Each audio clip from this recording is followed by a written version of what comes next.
بسم اللہ الرحمن الرحیم۔ شروع کرتا ہوں اللہ کے نام سے جو بڑا مہربان اور مسلسل رحم کرنے والا ہے۔ دوستو، جب شیطان بہکاتا ہے تو وہ ہمیں بہت پیار سے سمجھا رہا ہوتا ہے کہ ابھی یہ کام کر لے، بعد میں نہیں کریں اور اللہ سے توبہ کر لیں گے، اور ہر دوبارہ جب وقت آتا ہے تو ایسے ہی بہلا کر گناہ کرواتا ہے، اور انسان اس کی چال میں پھنستا چلا جاتا ہے، اور ایک وقت آتا ہے کہ گناہ کو گناہ نہیں سمجھتا، اور پتہ ہے یہ سب کیوں اور کب ہوتا ہے۔ یہ اس لیے ہوتا ہے کہ ہمارا نفس اور ایمان بہت ہی کمزور ہے، اور جب بھی اس طرح سے وار کیا جاتا ہے تو ہم پھنس جاتے ہیں۔ تو ہم کو اپنے ایمان کو، اپنے نفس کو مضبوط کرنا ہے۔ یہاں سوال یہ آتا ہے کہ نفس کو کیسے مضبوط کیا جائے؟ تو اس کا بہت ہی آسان طریقہ ہے کہ نفس کی تربیت کی جائے۔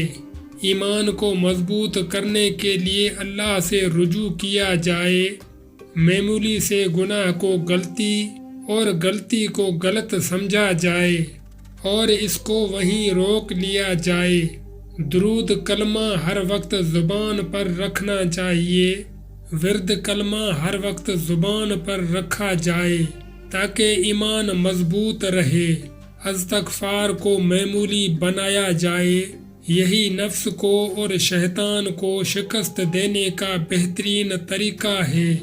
جب اللہ کا ذکر ہماری زبان، ہماری دل میں چل رہا ہوتا ہے تو پھر شیطان قریب نہیں آتا، کیونکہ ایسے وقت میں فرشتے ہمارے گرد حصار باندھ لیتے ہیں اور اللہ تعالی ہمارا ذکر سن رہے ہوتے ہیں اور خوش ہو رہے ہوتے ہیں۔